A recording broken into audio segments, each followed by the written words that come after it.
सबको आत्मवंदन। मैं विजया राम भंडारे महाराष्ट्र से हूँ और यवतमाळ डिस्ट्रिक्ट से। मैं अभी इस पीएमसी से पूरी तरह से जुड़ गई हूँ और ये मेरा प्रवास कैसा रहा ये इसके बारे में आपको बताती हूँ। मैं बहुत ही अच्छी स्टोरी है मेरी। बचपन से लेके कुछ ऐसा था कि मैं ऐसा लगता था, इंटेंशन था कि मैं ऐसे छोटे मोटे काम के लिए नहीं जन्मी, लेकिन पता नहीं चलता था कि कौन सा विजन है या क्या काम करना है। तो ऐसी लाइफ चलती रही। शादी के पहले तो एकदम नॉर्मल छान और स्ट्रेट लाइन थी, लेकिन जब शादी हो गई तो अप्स एंड डाउन इतने आ गए थे तो बहुत प्रॉब्लम चली। फिर गुरु मार्ग 2006 से अपनाया। शक्तिपात का मार्ग था, शक्तिपात की दीक्षा मिली तो वहाँ से फिर ध्यान मार्ग में आए। लेकिन अभी ये जब लॉकडाउन शुरू हो गया तब जो हमारी ध्यान की ऊर्जा हमने आज तक का वो हमारा जर्नी था, उस हिसाब से हमको भी स्ट्रगल था। सब लोग स्ट्रगल कर रहे थे। तब हमने सोचा कि चलो अभी यूट्यूब और ये सब हम इतने जुड़ गए थे 24 घंटे कि मुझे तो बचपन से लेके हिमालय से बहुत प्यार था, ग्रेस था, सब देखना था। लेकिन ये पूरे संसार में अपने लाइफ में कहाँ हिमालय और कहाँ गिरे बड़े थे और कहाँ इतने ऊंचाई पे हिमालय, ऐसा कभी सोचा नहीं था। लेकिन ये लॉकडाउन के समय फिर चलो ना जा सकते हैं, लेकिन यूट्यूब के माध्यम से हमने फिर मेरा तो अंतर्मन पूरा खुल गया था। तो हम सब वीडियो देख रहे थे। तो पहले तो हमने ये देखा कि हिमालय, फिर ऋषि, फिर यूट्यूब पे चैनल पे ढूंढते पीएमसी जगत से हमको फिर उसके कमेंट्स पे भी मैं ज़्यादा देखती थी कि हर एक यूट्यूब के वीडियो के कमेंट्स क्या आते थे।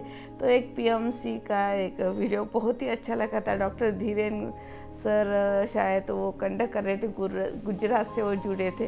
तो उनका वीडियो देख के उनका वो जो कमेंट्स में उनका नंबर था, तो मुझे बहुत ही एक फर्स्ट चैलेंज ऐसा लगा कि अरे मुझे कुछ ऐसा रास्ता मिला कि वहाँ से मैं आगे कुछ कर सकूँ।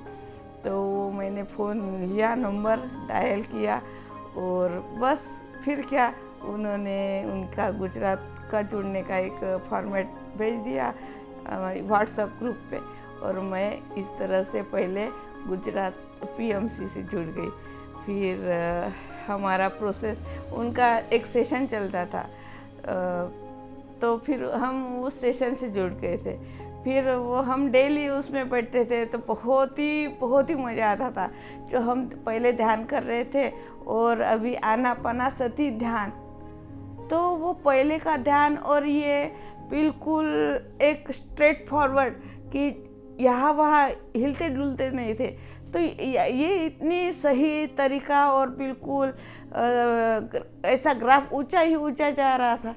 तो पहले मैं 2006 से लेके अभी लास्ट ईयर तक मैं ऐसे ऊपर नीचे जा रही थी, लेकिन अभी एक सही मायने में सही मेरे माइंड को एक फोकस मिल गया कि आनापानसति ध्यान क्या है, कि 24 घंटे अपना श्वासों पर ध्यान देना।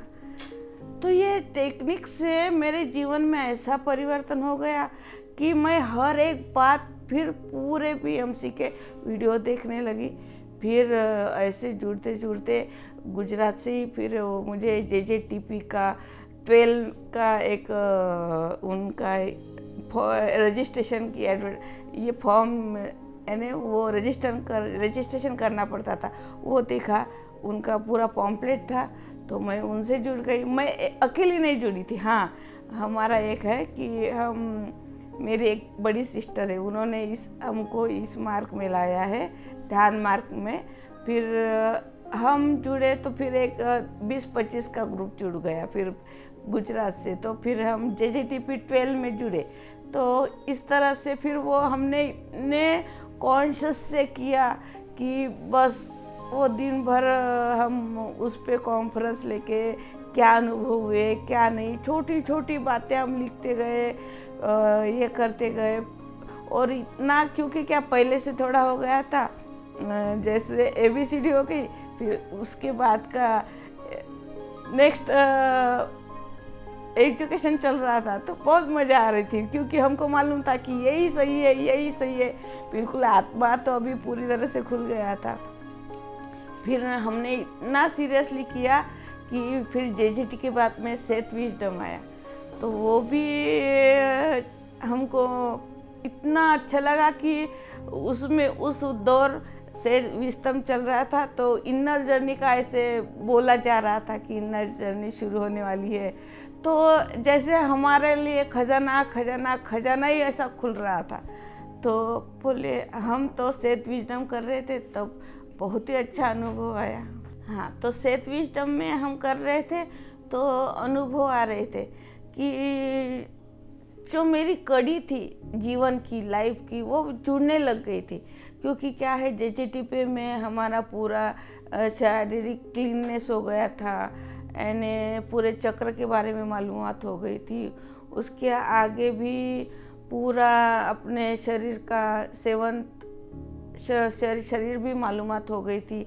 लेकिन जब सेथ विजडम में आए तो हमको ये पता चला कि अरे हमको पास्ट लाइफ या आत्मा के बारे में जान सकते हैं, और जो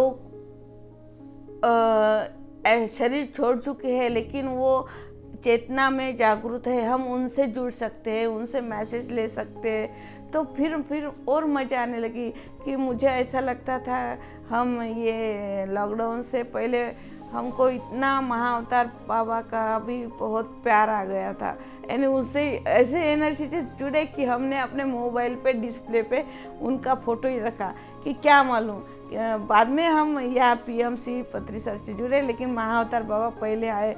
तो महाअवतार बाबा की गुफा, उनका वो फोटो देख के इतनी ऐसी आकर्षण शक्ति पड़ गई कि हम खींचते ही गए। और फिर पत्री सर और महाअवतार जी बाबा और दोनों को देख के ऐसा पॉम्पलेट, और JGTP में और सेथ विजडम में वही, तो फिर क्या दूध में शक्कर, फिर ऐसी जर्नी चली। तो फिर हम हर एक पार्ट डिस्कस कर रहे थे, क्योंकि क्या अब तो कोई नॉलेज देने वाला नहीं था हमारे, कोई हम चर्चा करते थे तो कोई बताने वाला नहीं था। तो मेरी ऐसी हिस्ट्री रही कि मैं एक बार 21 घंटे 2013 में घंटे ध्यान में रही, और शायद तब मुझे मेरे गुरु ने, शायद मेरे बच्चे छोटे थे तब, मुझे इतना प्रकाश नहीं दिया। शायद वो टाइम आने का था कि मेरी तो ऊर्जा बढ़ गई थी, लेकिन मुझे ही मालूम नहीं था कि मेरे पास क्या नॉलेज है, क्योंकि ना मैं बता पा रही थी, ना खुद समझ पा रही थी, ना कोई ऐसा मटेरियल था कि जिससे मेरे आंसर दे रहे थे, और मुझे कोई आंसर भी नहीं दे रहा था। तो लेकिन मुझे लगता था कि ऐसा कैसा हो गया, 3 दिन मैं अगर ध्यान में रहती हूँ, ये सब ऐसा इतनी बड़ी, मुझे उत्सव ही चला कि बहुत अनुभूति हुई मेरे को। तो वो खोला जाए तो पूरी एक हिस्ट्री है, वो ज़्यादा नहीं बताऊंगी, लेकिन अभी थोड़ा समय पर बताऊंगी। तो मुझे लगता था कि वो मुझे खुद मेरे बारे में मुझे पता चले, किसी को समझे ना समझे, लेकिन मेरे आत्मा के बारे में मुझे पता चले।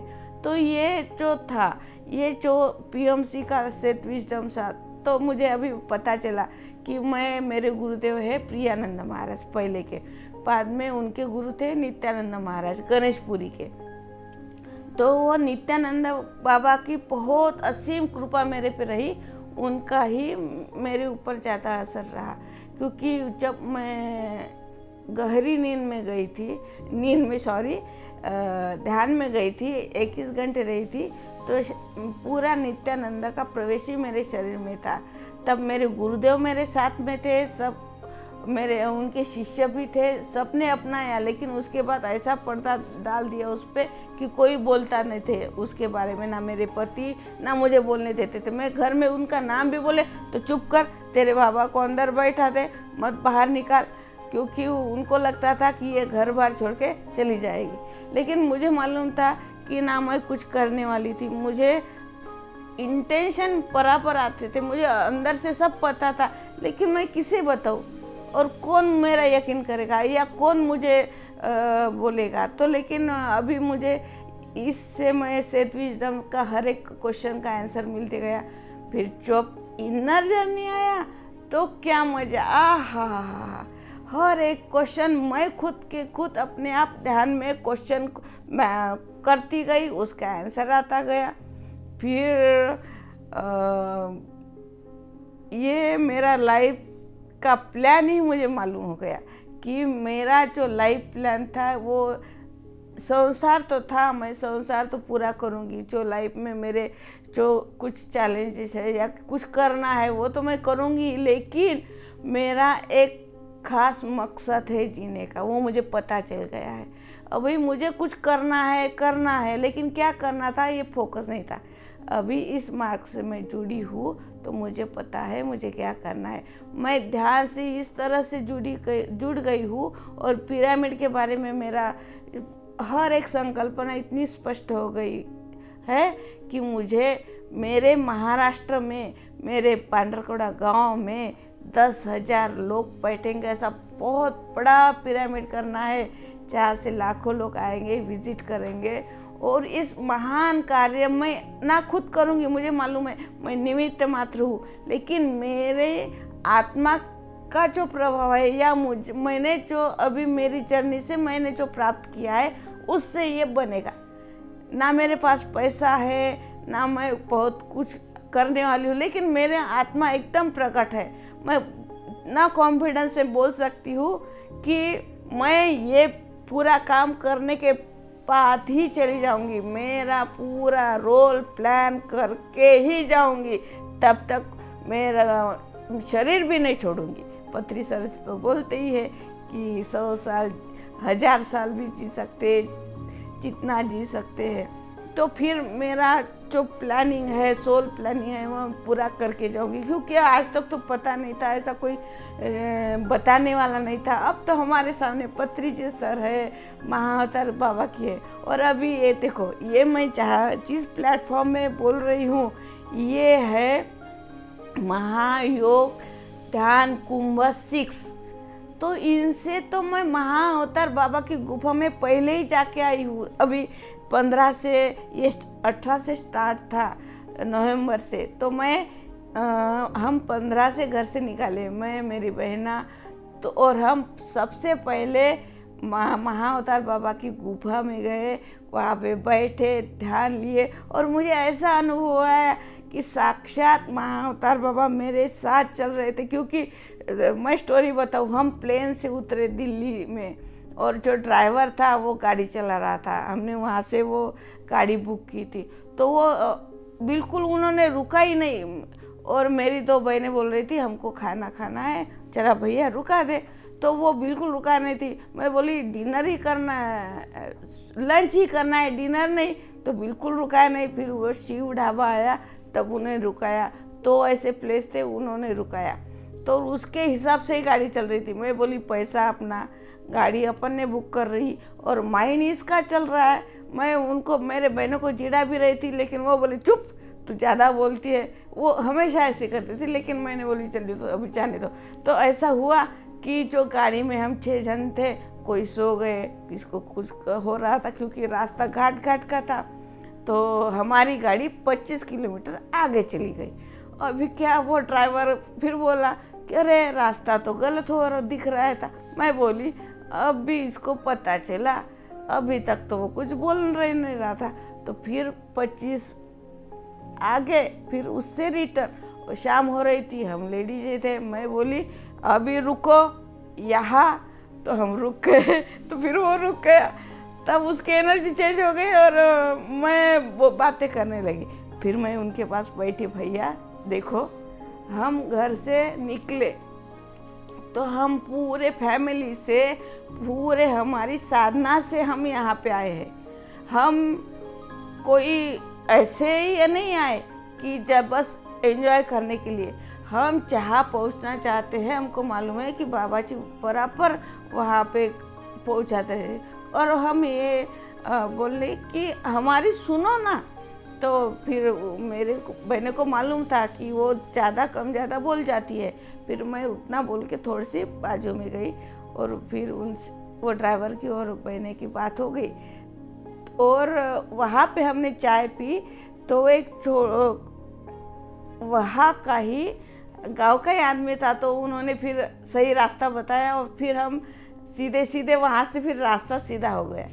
फिर महाअवतार की बाबा की गुफा में गए, फिर कोई प्रॉब्लम नहीं आए, सही मायने में वहाँ पे पहुँच सकी हूँ। देखो ही मैं इतनी थोड़ी सी ज़्यादा हूँ शरीर से, लेकिन मुझे ना कुछ प्रॉब्लम आया। वहाँ पे इतनी ठंड थी लेकिन कोई दिक्कत नहीं, अच्छे से ध्यान हुआ, अच्छे से वापस आई। और ये पूरा जब मैं यहाँ पे 18 तारीख को आई महाध्यान कुंभ में, पहले ही दिन जब ध्यान किया तो पता चला कि अरे हर समय हमारे पास महाअवतार बाबा जी थे। तभी ये बातें अच्छे से बिल्कुल प्री प्लान की जैसे हो गई, क्योंकि ना हमारे गाड़ी को खर्च आई, ना हमको खर्च आई, ना हमने कभी ये जगत देखा है, ना कभी घर से दूर इतने आए हैं। हम सिर्फ महाराष्ट्र में ही घूमे थे, ना अदर स्टेट में आए किसी के साथ। हम सिर्फ बहनें हमारे हिम्मत पे आए। तो ये सब पत्री जी की कृपा, क्योंकि ये बिना कृपा से, महाअवतार बाबा की बिना कृपा से कुछ भी होने वाला नहीं था। क्योंकि अंदर तो बहुत खजाना था, लेकिन हमने साधना ही नहीं की थी तो नहीं खुला।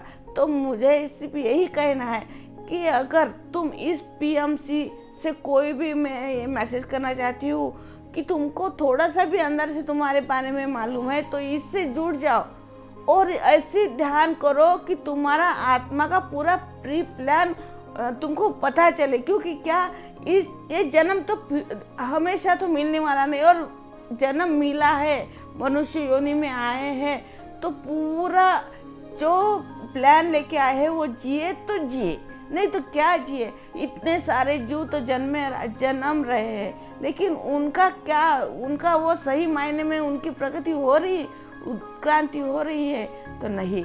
तो लेकिन यहाँ से जुड़ने के बाद बिल्कुल तुम्हारा जो रास्ता है वो स्ट्रेट फॉरवर्ड है, ना रुकावट ना कुछ मिलावट। तो मैं तो हमेशा कहूँगी कि सिर्फ पीएमसी से जुड़ो और अपना आत्मा का द्वार खोल लो और जहाँ पहुँचना है जहाँ पहुँचो। क्योंकि यहाँ पे तो क्या पत्री जी बोलते हैं कि सभी रास्ते में ही है, आगे ही आगे जाना है। तो ये रास्ता तो कभी ख़त्म होने वाला ही नहीं, क्योंकि ना आत्मा अजन्मा है, ना मरण है, ना उसका जन्म है। तो बस आपको सबको शुभकामना, पीएमसी से जुड़ो और मेरी सबको आत्मवंतन। Thank you, thank you, thank you. Okay.